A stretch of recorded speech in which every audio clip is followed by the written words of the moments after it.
We will start with the simple linear model. We start in the same well-known way. First, we import the relevant libraries, then we load the data and declare the dependent and independent variables before creating the regression itself. The first three steps can remain almost the same. However, when we fit the model, we'll have to convert all data frames to ND arrays so we can fit them using sklearn. But there's time for everything. Let's start from the easiest step, importing the packages. We've got NumPy, Pandas, Matplotlib, and Seaborn. Certainly, I'll set Seaborn as the default style, so nothing new so far. The only difference will be the linear regression library. Instead of stats models, I'll import linear regression with capital L and R from sklearn.linearModel. You probably guessed that this is the module which contains all methods needed for creating a linear regression with sklearn.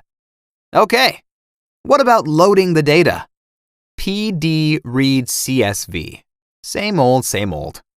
I'll also quickly explore the data by visualizing the top 5 rows using data.head.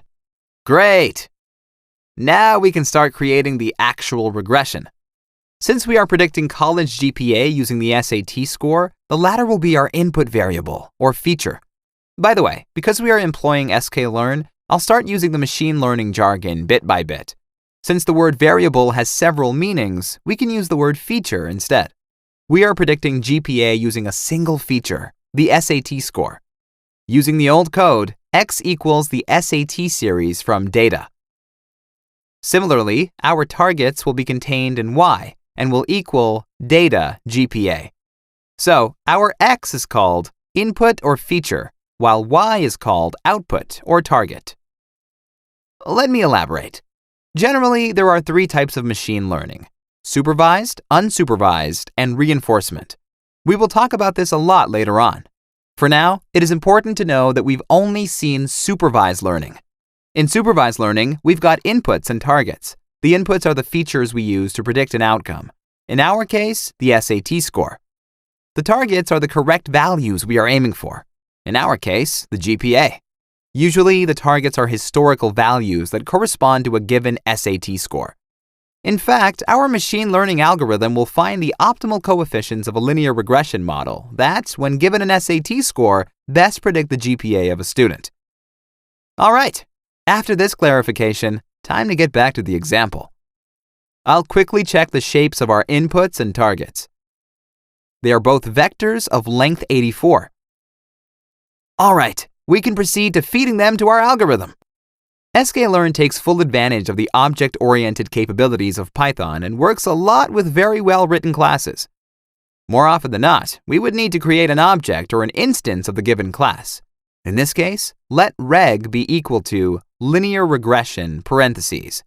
After executing this line reg, will be an instance of the linear regression class. Afterwards, all we need to do is fit the regression. I'll write reg.fit and indicate the 2 arguments. They are the inputs and the targets in that order. Order is very important because sklearn has a different order than stats models. So here we've got x, y, and that's all. Let's run the cell. Unfortunately, we get an error. It states expected 2D array. Got 1D array instead. Basically, our inputs are a one-dimensional object, which sklearn does not fancy. In fact, if we go back above, we will see that x is a vector and has a single dimension, length. What we must do is reshape it into a matrix. Recall that that's achieved through the reshape method. Let x matrix be equal to x.values, because we only need the values from that data frame, dot, reshape, and the new shape. The desired shape is 84 by 1. In this way, we are not changing anything but the dimensionality, from a one-dimensional object to a two-dimensional one. Alternatively, we can use the sklearn suggestion, reshape -1 by 1. Syntactically, it has the same meaning, but is more generalized, as we need not specify the number of observations we've got. Let's adopt this smarter approach. Checking the shape, we get the desired result, 84 by 1. All right, Let's run the regression with a reshaped variable, X matrix. Well, it worked!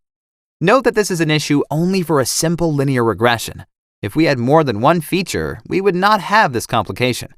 The assumption the developers had is that normally sklearn expects dozens of features. In any case, let's discuss the result. Instead of something cool, we get this dull line of text, which contains the parameters of the fitted regression. Where are the coefficients, you may ask? In the next lecture, we will see how to get the same information we were used to with stats models. Thanks for watching.